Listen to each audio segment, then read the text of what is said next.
Of the Lord. Praise you, Lord Jesus Christ.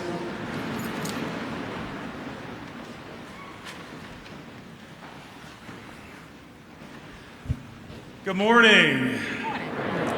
All right, so are there any retired or active Coast Guard in the congregation today? No. Oh, no. All right, well, this is not going to go well. No. You may know the motto for the Coast Guard. It is Semper Paratus. Semper Paratus, always prepared, or very similar to the Boy Scout motto, Paratus, which means be prepared. And this motto, really for us this weekend, is a summary of the theme of what we're talking about this weekend. Always prepared. Be prepared. Because Jesus and the authors of the other readings that we have for this weekend are inspiring us to think about vigilance in the Christian life.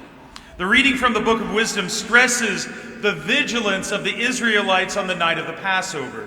That while during their sacrificial offerings they were making in secret in the privacy of their homes indoors, namely the offering of the Paschal Lamb, as they were awaiting the angel of death to come across all of Egypt, they were protected by offering that sacrifice of the Passover lamb from the last plague against the Egyptians. The Israelites kept vigil through the night of the Passover while they were awaiting deliverance, a vigil that took place in the form of a liturgical sacrifice. The Lord had told the Israelites just exactly how they were to celebrate that special meal with all of those gathered in their family. It's a vigil that looks something very similar to what we're doing this morning, because we too are called in vigilance to participate in the sacrifice of the new Passover lamb in our celebration of the Most Holy Eucharist.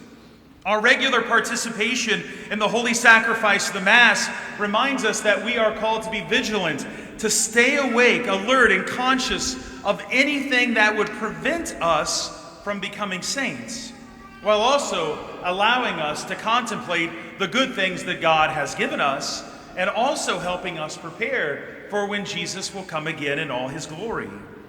In the second reading from the letter to the Hebrews, in light of the theme of vigilance and preparedness, we hear the author point out that the great saints of the Old Testament, particularly Abraham, lived their lives in a state of anticipation and prepared patience. They waited in faith their entire lives for the promise to become visible to them, which unfortunately they never realized, and that were not realized until after their deaths. They lived their lives detached from the things of this world because they were nomads of the earth, journeying towards God's promises, but never really settling down here. And the letter to the Hebrews emphasizes that it was ultimately their faith and their hope that helped them focus on this life beyond themselves, to help focus on God himself. And this is the example that they leave for you and for me. And then Jesus in the gospel discusses that act of vigilance that we are called to, that is necessary, that characterizes our lives as disciples. Gird your loins, light your lamps, and be like servants who await their master's return from a wedding, ready to open immediately when he comes and knocks. No one knows when Jesus will come again in all his glory. No one knows when Jesus is going to come again to judge all of mankind. No one knows when he will arrive. But we are to be prepared. And by our regular participation in the holy sacrifice of the Mass, Sunday after Sunday and day after day, we are being trained for that moment. Mass is our training camp, and hopefully, because of our participation at Mass, we have become familiar with that phrase, "O Lord, I am not worthy that you should enter under my roof, but only say the word and my soul shall be healed." Words that help us to focus on the already and the not yet of our faith. The fact that we are called to be prepared and ready to welcome the Lord into our hearts and into our lives but knowing that we don't know the day nor the hour when he is going to come again. It is here where we learn the meaning of these sacred words. They are words that should always be on the forefront of our mind. Why? Otherwise, we might be lost for words when Jesus comes again. We don't want to be the ones on the outside. Lord, I'm over here, where everybody else is going, oh Lord, I am not worthy that you should enter under my roof, but only say the word, and I shall be healed. And we're on the other side going, Jesus, you forgot about me. And Jesus will turn and go, I do not know who you are.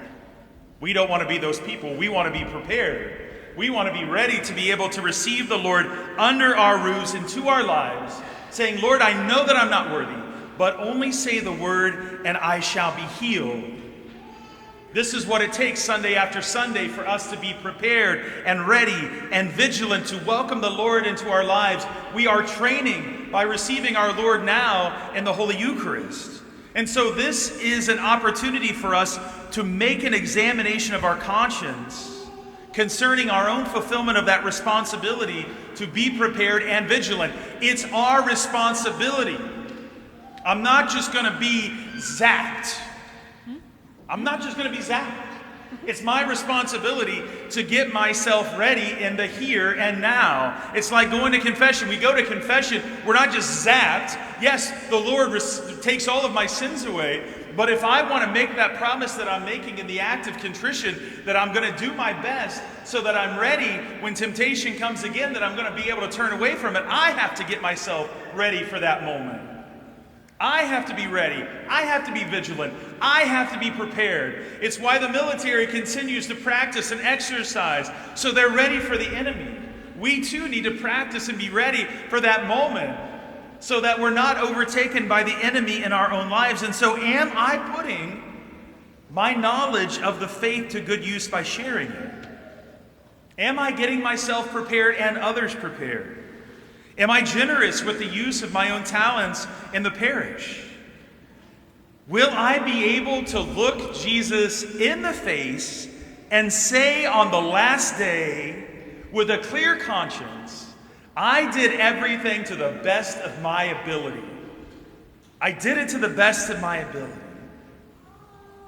Oh Lord, I am not worthy, but only say the word and my soul shall be healed, and I will be prepared when you come again in all of your glory.